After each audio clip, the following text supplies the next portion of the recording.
A paz do Senhor para os irmãos, meu nome é Márcio Gomes. Eu estava aqui, meus irmãos, fazendo a leitura deste livro, Pecadores nas Mãos de um Deus Irado. O autor é Jonathan Edwards. Jonathan Edwards, ele pregou esse sermão no dia 8 de julho de 1741, na cidade de Enfield, nos Estados Unidos. Diante desta pregação maravilhosa, pecadores nas mãos de um Deus irado, muitas pessoas chegaram à conclusão que careciam da glória e da misericórdia de Deus. Diz a história que após esta pregação, muitas pessoas se renderam a Cristo porque reconheceram que são pecadores e carecem da graça e da misericórdia de Deus. Apocalipse capítulo 20, versículo de número 11 ao 15, diz assim: E vi um grande trono branco e o que estava sentado sobre ele, de cuja presença fugiu a terra e o céu. E não se achou lugar para eles, e vi os mortos, grandes e pequenos, que estavam diante de Deus, e abriram-se os livros, e abriu-se outro livro, que é o da vida. E os mortos foram julgados pelas coisas que estavam escritas nos livros, segundo as suas obras. E deu o mar os mortos que nele havia, e a morte e o inferno deram os mortos que neles havia. E foram julgados cada um segundo as suas obras. E a morte e o inferno foram lançados no lago de fogo.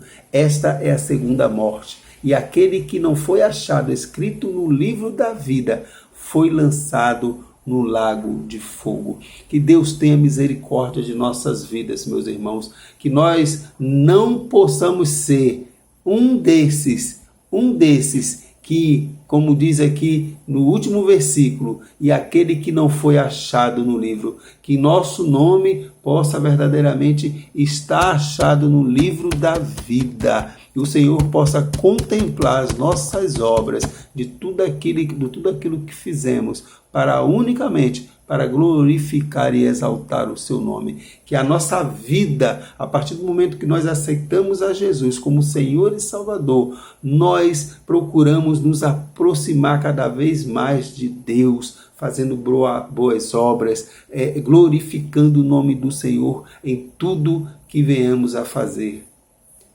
Pecado, meus irmãos, quando nós precisamos entender essa questão do pecado, porque muitas das pessoas às vezes têm dúvida, mas como eu sou pecador? Eu não pequei por causa de Adão, nós somos pecadores. Por quê, irmãos? Existe um termo que nós denominamos na teologia, que é a universalidade do pecado. O que quer dizer isso? É que nós somos herdeiros do pecado de Adão. Por isso que a Bíblia diz que todos pecaram e destituídos estão da glória de Deus, lá em Romanos 2:23, por conta da desobediência de Adão e Eva no Éden, onde Deus deu uma ordem, lá em Gênesis 2:16-17, de todas as árvores poderá comer, mas da árvore do conhecimento do bem e do mal, desta não comerás. E eles desobedeceram e comeram.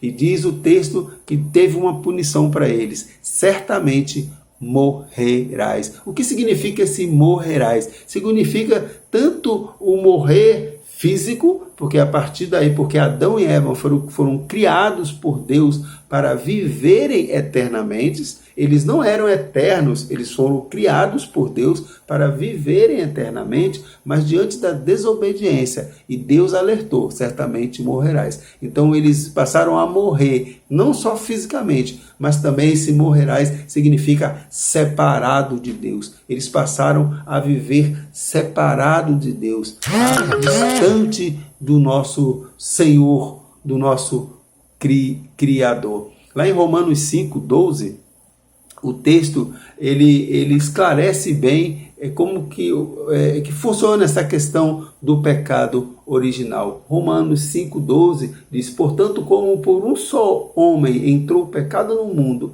e pelo pecado a morte, assim também a morte passou a todos os homens. É por isso que todos pecaram. Da mesma forma que nós herdamos o pecado de Adão no Éden, nós também somos purificados, justificados por conta do sacrifício que Jesus fez na cruz, para que eu e você tenhamos a vida eterna. Mas é necessário que nós venhamos a confessar, reconhecer que somos pecadores, que somos miseráveis, que nada de bom habita em nós. Se Deus não derramasse a sua graça e a sua misericórdia sobre as nossas vidas todos os dias, nós estaríamos perdidos, porque a nossa natureza, ela só tende a pecar. A nossa natureza, ela precisa se alimentar do pecado. É por isso que Jesus vai dizer que nós precisamos carregar a nossa cruz, nós precisamos pagar preço, porque evangelho é isso, evangelho é renúncia, evangelho é você renunciar aos seus desejos, às suas vontades, o seu querer. Não vivo eu, diz o apóstolo Paulo, mas Cristo vive em mim. É isso que nós precisamos fazer, reconhecer e confessar Jesus Cristo como nosso único e suficiente Salvador. E confessar significa obedecer, significa mudar o seu comportamento, mudar a sua vida, mudar a sua atitude, mudar o seu procedimento, quer no falar, quer no andar, quer no vestir. Tudo o que façais, façais para glorificar o nome do Senhor. Quer comais, quer bebais, façais tudo para glorificar o nome do Senhor, diz o apóstolo Paulo. O apóstolo Paulo também escrevendo sua carta aos Romanos, capítulo 10, versículo de número 9 e 10, ele vai dizer, Romanos 10, versículo de número 9 e 10, a saber, se com tua boca confessares ao Senhor Jesus e em teu coração creres que Deus o ressuscitou dentre os mortos, serás salvos, visto que com o coração se crê para a justiça e com a boca se faz confissão para a salvação. A salvação, meus irmãos, ela começa de dentro do coração, de dentro para fora. E nós proclamamos a nossa salvação através da nossa boca. E isso significa o quê? Que a nossa salvação ela é visível através do nosso procedimento. Primeiro, o nosso coração. Aqui, o que diz o texto. Em teu coração creres, e serás salvo. Visto que com o coração se crê para a justiça. O coração, Deus sonda, ele nos justifica o nosso coração, que é a nossa transformação de dentro para fora. Ele vai falar do coração, se crê para a justiça. E com a boca se faz confissão para a salvação, que é o exterior, é aquilo que nós falamos, é aquilo que nós confessamos através da nossa fala, através da nossa atitude, através do nosso comportamento. Então, se com tua boca confessares ao Senhor Jesus e em teu coração creres que Deus o ressuscitou dentre os mortos, será salvo. É necessário confessar, é necessário uma mudança de comportamento, porque na verdade, irmãos, nós tudo que nós venhamos a fazer para Deus ainda é pouco, pelo sacrifício que o seu Filho Jesus fez por nós. Ele veio ao mundo, ele viveu entre nós. A Bíblia diz que ele, subsistindo em forma de Deus, ele não teve por usurpação ser igual a Deus. Ele veio aqui na terra, ele viveu entre homens, ele foi reconhecido como homem, ele ele foi humilhado, morreu em morte de cruz, foi obediente até a morte de cruz. Mas o texto vai dizer, mas Deus lhe deu-lhe um nome acima de todo nome, no qual todo joelho se dobrará, no céu e debaixo da terra. Todo joelho se dobrará e dirão, Jesus Cristo é o Senhor. Glorificado seja o nome do Senhor. E é isso que Deus quer, meus irmãos, de cada um de nós. Primeiro, que reconheçamos que nós somos miseráveis, que nós somos pecadores nas mãos de um Deus irado. Por que pecadores nas mãos de um Deus irado? Porque Deus é um Deus justo, é um Deus que ama, é um Deus que protege, é um Deus que nos dá todas as condições possíveis para nós sermos salvos em Cristo Jesus. Porém, esse mesmo Deus que preparou tudo para a nossa salvação é o Deus também que nos lança no inferno. É o Deus também que, quando não encontrar esse nome escrito lá no livro da vida, será lançado no lago de fogo eterno. Colossenses capítulo 1, versículo 12 e 14, diz assim a palavra de Deus: dando graças ao Pai que nos fez idôneos para participar da herança dos santos na luz, o qual nos tirou da potestade das trevas e nos transportou para o reino do Filho do seu amor, em quem temos a redenção pelo seu sangue, a saber, a remissão dos pecados. É pela misericórdia, meus irmãos, pela graça sois salvos. Isso não vem de vós, é dom de Deus. Nada que venhamos a fazer suficiente para conquistarmos a nossa salvação. A salvação parte de Deus e unicamente dele, porque é pela graça. Graça é você receber algo que você não merece. E quando nós recebemos essa graça, essa misericórdia da salvação, nós obrigatoriamente temos o dever de entrarmos no processo de santificação e glorificação deste Deus maravilhoso. A palavra de Deus, irmãos, ela é tremenda porque ela nos orienta a viver em comunhão com Deus e com os homens aqui na terra. O texto de Mateus, capítulo 16, versículo 24 ao 27, diz assim o texto: está escrito: então disse Jesus aos seus discípulos: se alguém quiser vir após mim, renuncie-se a si mesmo, tome sobre si sua cruz e siga-me, porque aquele que quiser salvar a sua vida, a perderá, e quem perder a sua vida por amor de mim, a achará. Pois adianta o homem ganhar o mundo inteiro se perder sua alma? Ou o que dará o homem em recompensa de sua alma?